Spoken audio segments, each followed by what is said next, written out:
Legal domesticado, un experto legal que ahora es claramente subordinado a la voluntad del político profesional y a la orientación del político profesional. El político profesional está en el centro de la escena, pero además aparecen nuevos expertos, que son los nuevos consejeros del príncipe. Podríamos hablar ahora sobre eso, pero un ejemplo, los encuestadores de opinión pública. La encuesta de opinión pública se transforma en una herramienta de la vida política en la Argentina en la segunda mitad de la década del 90. No era así fuertemente durante los años 80 y 90, entre otras cosas porque no había tantas encuestadoras y los servicios que ofrecían eran bastante limitados a la encuesta de intención de voto. A mediados de los 90 las encuestadoras empiezan a ofrecerle al político profesional un nuevo tipo de servicio, que es encuestar a los ciudadanos sobre todo. Desde si es bueno que hagas esto o que hagas aquello sobre cualquier cosa. ¿Es bueno privatizar los teléfonos o no? ¿Es bueno aumentar las penas para los violadores o no? ¿Es bueno, ¿no?, construir un conocimiento constante sobre la evolución de la opinión pública, sobre los temas que se consideran más importantes en la agenda pública y política?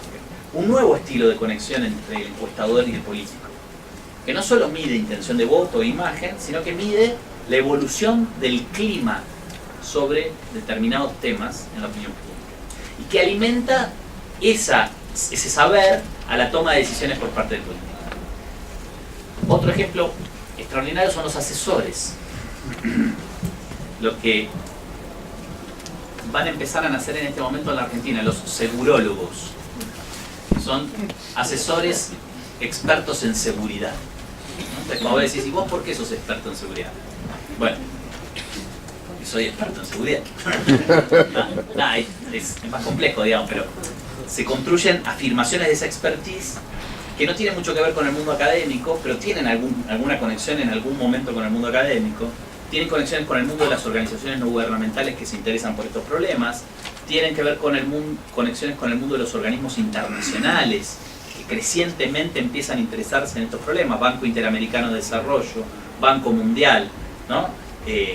Programa de las Naciones Unidas para el Desarrollo, financiando iniciativas vinculadas a estos temas y que contratan gente para hacer proyectos, y esa gente a la que contratan es alguien que, bueno, tiene alguna pata puesta en el mundo académico, hizo alguna vez un programa de maestría, alguna vez fue profesor, alguna vez participó en alguna investigación, pero fundamentalmente es un nuevo estilo de experto que se mueve en el mundo de las políticas públicas y de los organismos no gubernamentales e internacionales, que se transforma en una voz muy escuchada por los políticos, en un contexto donde la crisis de la inseguridad se instala en el centro de la escena.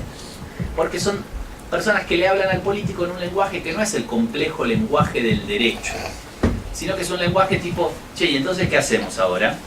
Y bueno, vos para mí tenés que salir y decir esto, esto y esto, y podríamos proponer esto y después vemos cómo funciona. Pero no sé, tal vez, ¿no? Un lenguaje realista, pragmático, y que está muy atento al problema que todo político profesional tiene en mente. ¿Cómo sigo siendo un político profesional? ¿Cómo logro conquistar consenso político que se traduzca en consenso electoral? Entonces hay todo un nuevo mundo de consejeros del príncipe, para decirlo en términos maquiavelianos, ¿no? O sea, un mundo de consejeros del príncipe de distintas características que aparecen como nuevos expertos que dicen cosas sobre qué hay que hacer en materia de política penal, que desplazan también al viejo experto ese del derecho penal, del derecho procesal penal. Es un modo de elaboración de la política penal donde los medios cumplen un rol medular. El discurso de los periodistas articula definiciones del problema y también definiciones de la solución al problema. Y donde tanto políticos como periodistas entronizan una cosa que es fundamental: lo que la gente quiere. Lo que la gente quiere aparece como la fuente de la decisión. Es este elemento el que nos permite caracterizarlo como populista, y solo en estos términos limitados. Hay una apelación a una entidad llamada la gente, una entidad de la que alguien conoce cuál es su opinión. Yo conozco lo que la gente quiere, conozco lo que la gente piensa. El político profesional dice, ¿por qué yo conozco lo que la gente piensa, lo que la gente quiere? Uno, porque tengo encuestadores de opinión pública que me dicen lo que la gente piensa, lo que la gente quiere. Dos, porque escucho a los periodistas que me dicen lo que la gente quiere y lo que la gente piensa.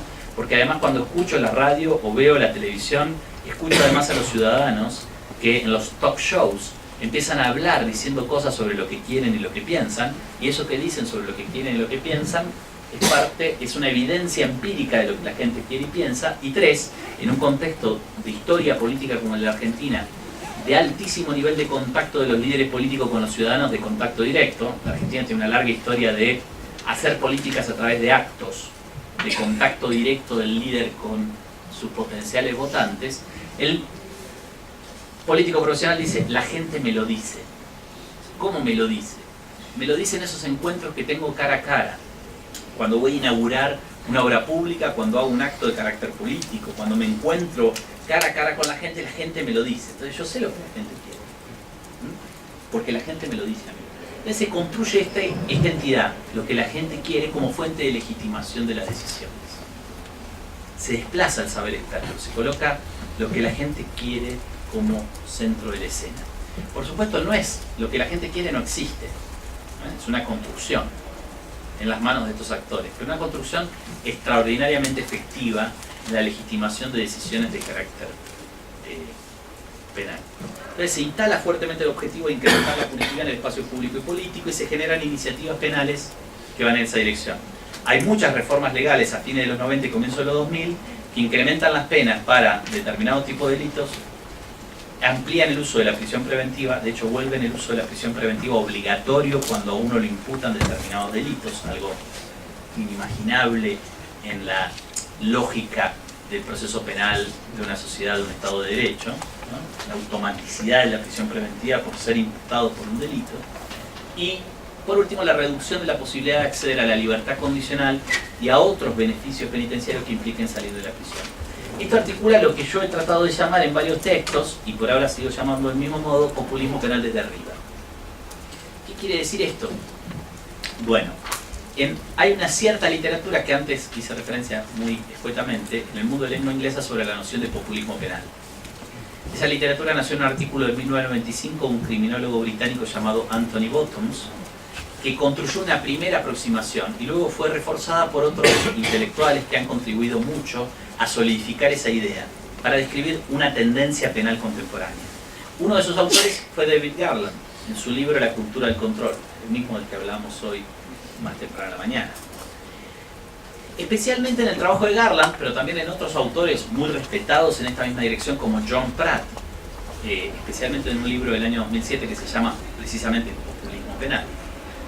En esta tradición intelectual sobre esa noción en el mundo de la lengua inglesa se enfatiza la idea de que el populismo penal es una reacción de la política, especialmente de los políticos profesionales, frente a algo que viene desde abajo y que es el cambio en la experiencia del delito como consecuencia de que el delito se ha incrementado en un contexto de grandes cambios económicos, sociales y culturales que implican el pasaje a la modernidad tardía. Por tanto, una mayor demanda de seguridad por parte de los ciudadanos que se sienten más atemorizados frente a la posibilidad de ser víctimas de un delito y por tanto una demanda de mayor punitividad. Entonces el político profesional recoge esa demanda y pone en marcha iniciativas de incremento de la punitividad en el nombre de lo que la gente quiere. En este tipo de narrativa, que yo ya mencioné hoy cuando hablábamos de Garland, incluso mencioné la expresión de Catherine Becker, una teoría de la democracia que funciona efectivamente, una expresión claramente irónica, hay un componente fundamental, central, que es que lo que la gente quiere en ese tipo de interpretación realmente es lo que la gente quiere. ¿Se entiende?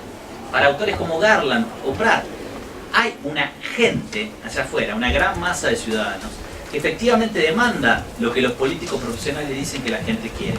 Y lo demanda independientemente de los políticos profesionales, antes de los políticos profesionales, lo demanda independientemente de los medios de comunicación y antes de los medios de comunicación.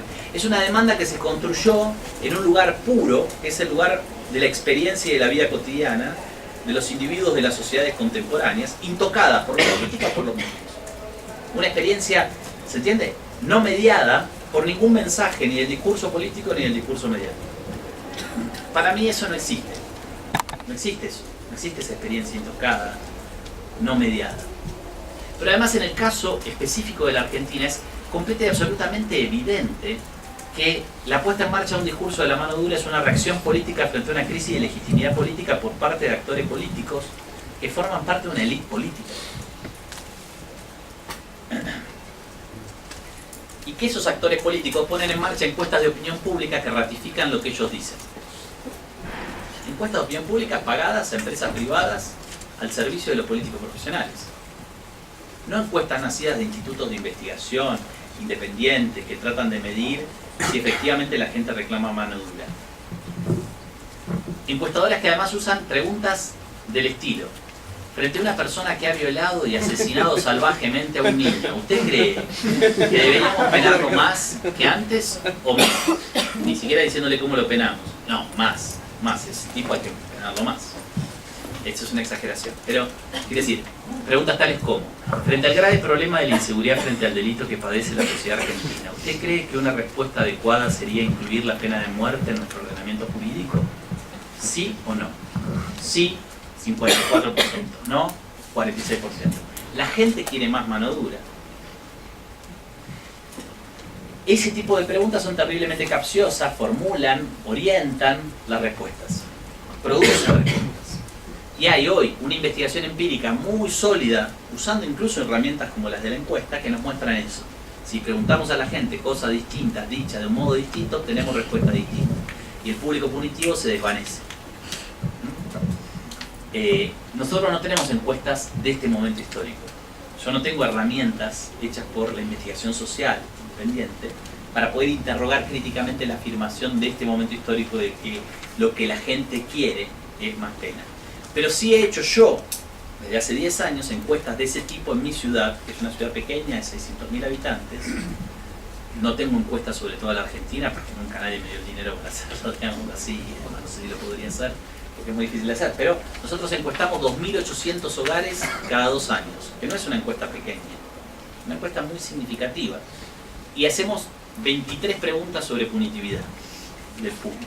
Y lo que hemos mostrado muy claramente es que el público punitivo no existe, que lo que hay es públicos. Hay públicos punitivos y hay públicos no punitivos. Y que hay mayorías de la población que muchísimas, ante determinados estímulos concretos, eligen opciones muy claramente no punitivas en términos de resolución de los problemas sociales que se consideran deseados. Pero eso es como harina de otro costal, es otro tipo de investigación. ¿Bien? Pero eso me hace pensar que también en este momento histórico, precisamente en este momento histórico en la Argentina, los políticos profesionales también dicen que lo que la gente quiere es más pena. Y hoy, en este momento histórico, tenemos investigación empírica independiente que nos muestra que lo que la gente quiere no es más pena. Entonces, eso me hace pensar que en los 90, cuando los políticos profesionales decían que lo que la gente quiere es más pena, no era porque la gente quería más pena, sino porque los políticos profesionales instalaron una definición de la situación y una definición de la respuesta a esa situación, con una colaboración estructurante de los medios. Hay un pedazo de evidencia empírica para decir esto. ¿Cuál es? La ausencia de movilizaciones sociales sobre el delito común en la Argentina durante todo este momento histórico. En la Argentina, que es un país donde las movilizaciones sociales tienen un cierto nivel de frecuencia y se manifiestan fuertemente en ocupación del espacio público. Entonces, hay muchísimos reclamos en la Argentina que se traducen en manifestaciones públicas. Y muchas de esas manifestaciones públicas son masivas. No sé, pongo un ejemplo. Nosotros los profesores universitarios estuvimos de huelga durante 1 mes y medio reclamando mejores condiciones laborales en todas las universidades públicas de la Argentina. Hubo una marcha a la que fueron 450.000 personas para reclamar por los salarios de los docentes universitarios. En la Argentina hay 150.000 docentes universitarios públicos. O sea que si hubiéramos ido todos a la marcha, ¿se entiende? No reflejamos quiénes fueron. Había un montón de gente que no son docentes y que ha venido a la marcha para apoyar la causa de ese reclamo. Eso es muy frecuente en la Argentina. Durante los años 2000, en la Argentina vamos a empezar a ver marchas con respecto a la inseguridad frente a marchas de las víctimas de la inseguridad.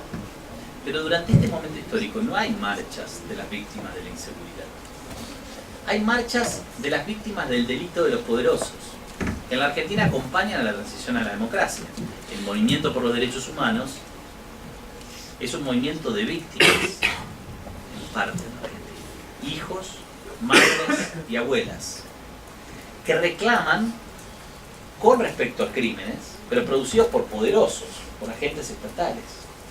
En los 90, este tipo de marchas públicas, movilizaciones sociales masivas con respecto al delito de los poderosos se recrea en torno a dos tópicos. Uno, la violencia policial. En la Argentina nace el movimiento social de lucha contra la violencia policial, un movimiento que hoy sigue estando vigente.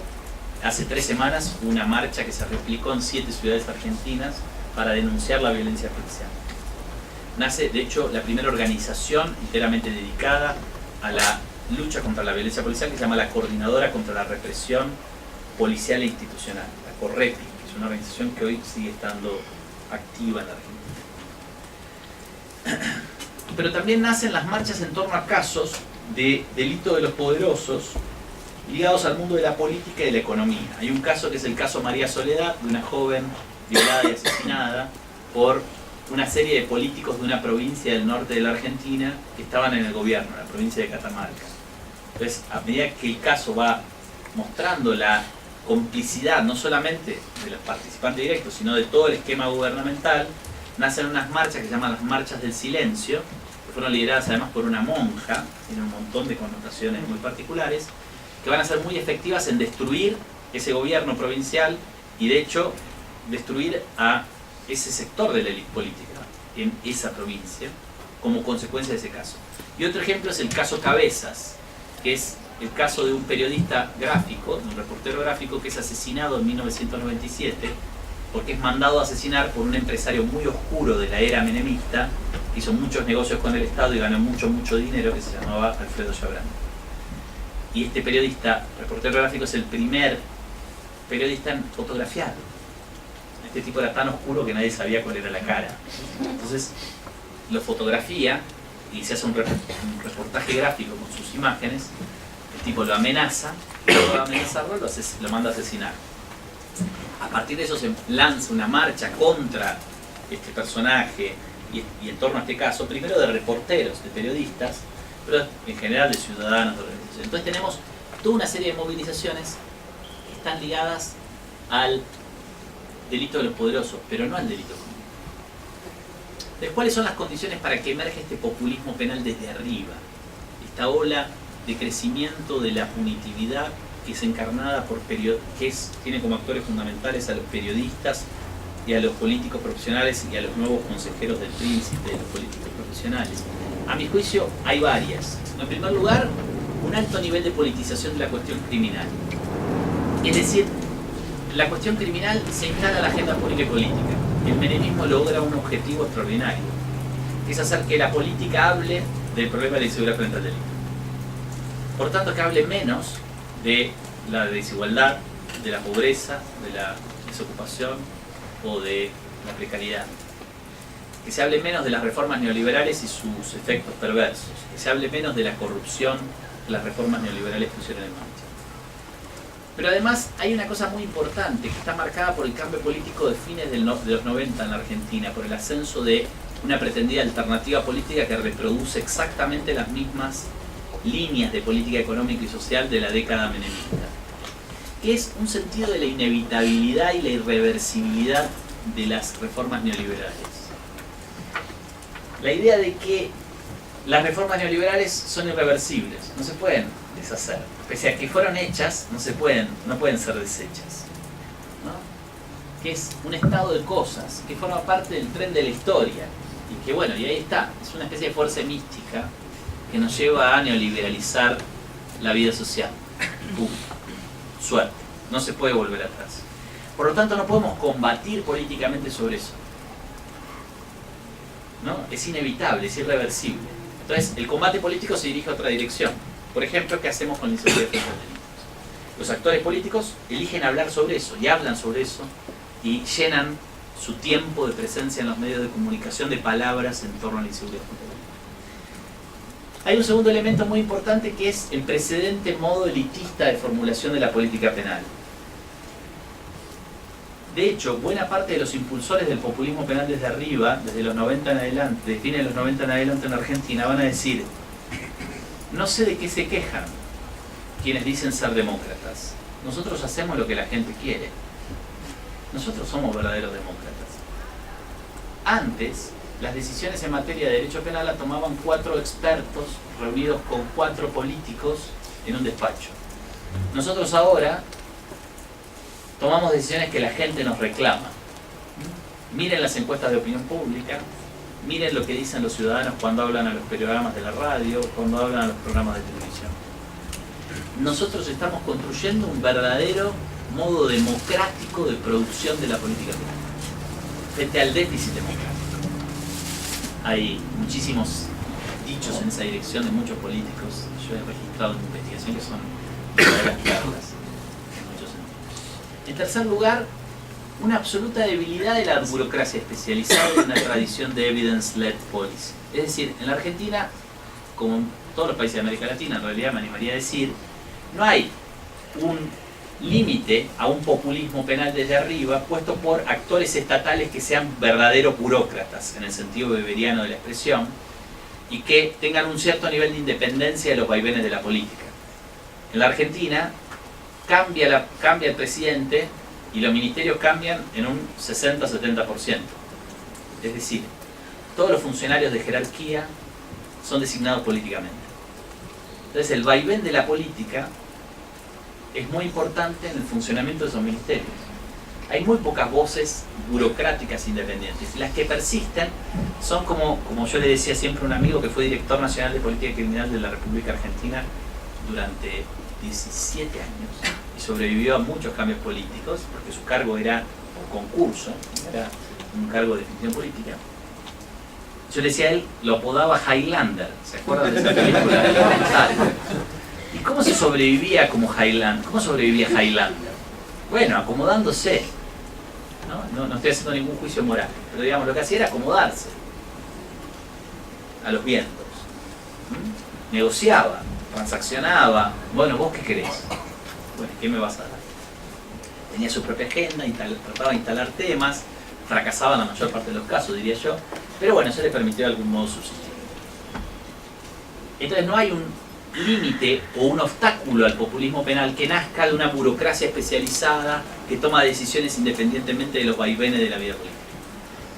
Cuarto elemento, a mi juicio muy importante para entender la fuerza que adquirió el populismo penal desde arriba en la Argentina en este momento histórico, la fuerte tradición política personalista, la centralidad del líder y sus intuiciones y contacto directo con el pueblo en la política argentina.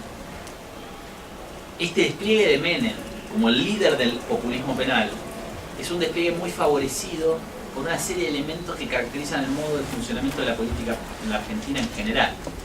Ese fuerte personalismo, esa idea de que el líder se contacta con los ciudadanos directamente, no mediadamente. El líder como intérprete de los ciudadanos, que es algo que es clave en los líderes carismáticos en general, en la historia política moderna, pero que en la Argentina tiene unos niveles de manifestación extrema en toda la historia política, especialmente al interior del peronismo. Que Menem, como principal arquitecto de esta deriva o de esta mutación, explota fantásticamente. Menem se coloca en el lugar de hablar en el nombre de la gente, porque hay toda una tradición política en la que los líderes del peronismo se colocan en el lugar de hablar en el nombre de la gente, y que ha funcionado muy bien. Esto es muy importante. Funciona muy bien en la construcción de consenso político, y ha funcionado muy bien a lo largo de mucho tiempo en el peronismo. Hay otro elemento que a mi juicio es muy importante, es central, que es la crisis. Yo estoy escribiendo otro trabajo ahora sobre las crisis económicas y la penalidad, que es muy importante y muy pertinente para nuestra actualidad, y que tiene toda una larga historia de debates también en la sociología de la penalidad, particularmente en la tradición de pensamiento marxista. No hay ninguna duda de que en muchas ocasiones las crisis económicas y políticas generan dinámicas, aportan dinámicas de incremento de la punitividad. Y esta no es una excepción. Es justamente algo que de algún modo concuerda con la regla. En un contexto en el cual hay una fuerte crisis económica y social, como la de la Argentina a fines de los 90, el delito común crece, de eso no hay dudas. Yo no tengo muchas dudas de que el delito común creció en ese momento histórico. En este caso, tengo plena certeza de que fue así. Digamos, no solamente porque en ese momento tenemos estadísticas oficiales que dicen ese crecimiento, sino porque además hay estadísticas de victimización. Las primeras encuestas de victimización en la Argentina nos reflejan eso de un modo muy claro, especialmente para la ciudad de Buenos Aires y el Gran Buenos Aires. También un componente fundamental, como ya lo mencioné, fue la mediatización de la política y el rol central de la televisión en la comunicación política, que nace y se consolida en este mismo momento histórico. Y por último, de vuelta, la erosión de la memoria de los delitos del Estado durante la última dictadura militar, que fue promovida por los gobiernos nacionales en la Argentina durante más de una década. A mí me parece que este es un componente fundamental. Y genera esto, el crecimiento de todos los indicadores de punitividad en 7 años de un modo dramático. Vamos a tomar solo uno, no todos los demás. La tasa de encarcelamiento creció un 73% en la Argentina entre 1995 y 2002.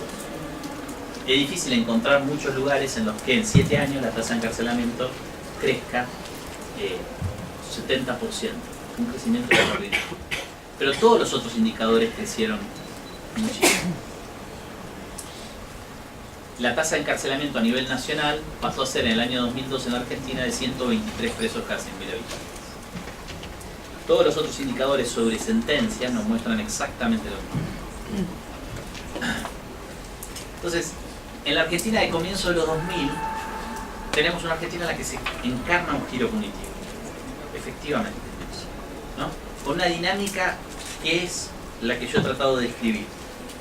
Un cambio en la relación entre política y delito, una crisis de legitimidad de una alianza gubernamental que incorpora elementos neoliberales y como reacción a esa crisis de legitimidad instala un lenguaje de la madura, un escenario de mediatización de la vida social y de la vida política, en donde los medios cobran una relevancia extraordinaria, pero donde también la relación de los medios con el delito cambia. Todo esto acompañado además, facilitado en parte, como podría decir, dialogando en parte con un crecimiento del delito común. Y en este escenario se produce un giro punitivo extraordinario, que se combina con, macroscópicamente, una crisis económica de proporciones bíblicas en la Argentina, proporciones extraordinarias. Es difícil encontrar en la historia argentina otra crisis económica como esa, ¿no? Produjo realmente un impacto extraordinario en la vida social. Entonces, a comienzos de los años 2000 tenemos una fuerte tendencia de crecimiento de la punitividad. Una tendencia marcada, ¿no? 70% de crecimiento en la tasa de encarcelamiento en 7 años. Lo que vamos a hacer ahora es girar hacia el presente. O sea, vamos a mirar otro momento que se abre a partir del año 2003 en la Argentina, que es otro momento económico, social, pero también político, con el nacimiento del kirchnerismo como una nueva alianza gubernamental, y de vuelta notamos, ¿no?, la definición de las alianzas gubernamentales en torno al nombre de sus líderes. Una alianza gubernamental adentro del peronismo, siempre, nunca por fuera del peronismo, pero ahora con un rostro no neoliberal, sino post-neoliberal, ¿no? Y voy a tratar de mostrar algunas cosas sobre eso. Pero, como hablé sin parar durante 1 hora y cuarto, 1 hora y media, preguntas o comentarios hasta aquí, cosas que les parezcan que no quedaron claras o algo así. Están muertos, ¿no? Están cansados, ¿sí? Son las 9 menos cuarto de la noche, obviamente la gente está muerta. Pero prometo terminar. Pero si alguien tiene alguna pregunta o comentario sobre transición a la democracia y menemismo.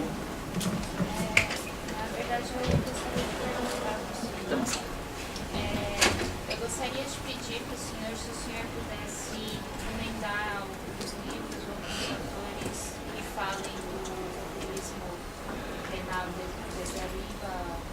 Desde arriba, solo yo. Além do senhor, obviamente. Es un poquito autorreferencial. No, pero espera. Gran debate, interesantísimo debate, pero quiero ver si... Bien.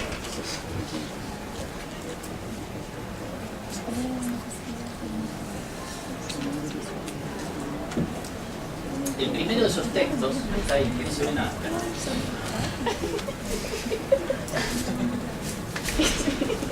El primero de esos textos se llama Populismo Penal, historia, balance, perspectivas y dilemas del populismo. Es un texto que yo escribí el año pasado, salió publicado en una revista que en teoría debería estar de acceso total y gratis, que se llama Nova Criminis, Visiones Criminológicas de la Justicia Penal. Es una revista chilena. Y es un texto que trata de recorrer la historia de este concepto y hacer un balance sobre sus problemas y sobre sus aportes. Digamos, básicamente los 4 grandes momentos de la historia de este concepto de juicio, abierto a valoraciones, son por un lado el trabajo de Anthony Bottoms, que se publica en 1995, no recuerdo ahora exactamente el título, pero si no me equivoco es The Philosophy and Politics of Punishment. Es un artículo que aparece en un libro colectivo. El segundo momento es, sin lugar a dudas, el libro La cultura del control, delito y orden social en la modernidad tardía, de David Garland, especialmente el capítulo 5 de ese libro, donde analiza y utiliza este concepto de populismo penal. El tercer momento es un libro del año 2003 llamado Penal Populism and Public Opinion, hecho por 4 autores de distintos lugares del mundo de lengua inglesa que son expertos en opinión pública, liderados por Julian Roberts. Y el cuarto momento fundamental, a mi juicio, es el libro Penal Populism de John Pratt, del año 2007. Yo diría que ahí tenés el recorrido de las lecturas fundamentales sobre este concepto. Todos tienen como recorrido, a mi juicio, un problema, un déficit muy grande, que es el de la conexión con la tradición de estudios sobre lo que se llama populismo en la teoría social y política. Para tratar de ser más claro de lo que dije hasta aquí, ¿cuál es el problema fundamental? Que la noción de populismo penal es usada para identificar una tendencia penal de carácter claramente negativa para el observador. El populismo penal incrementa la punitividad, es un populismo punitivo, incrementa los niveles de punitividad.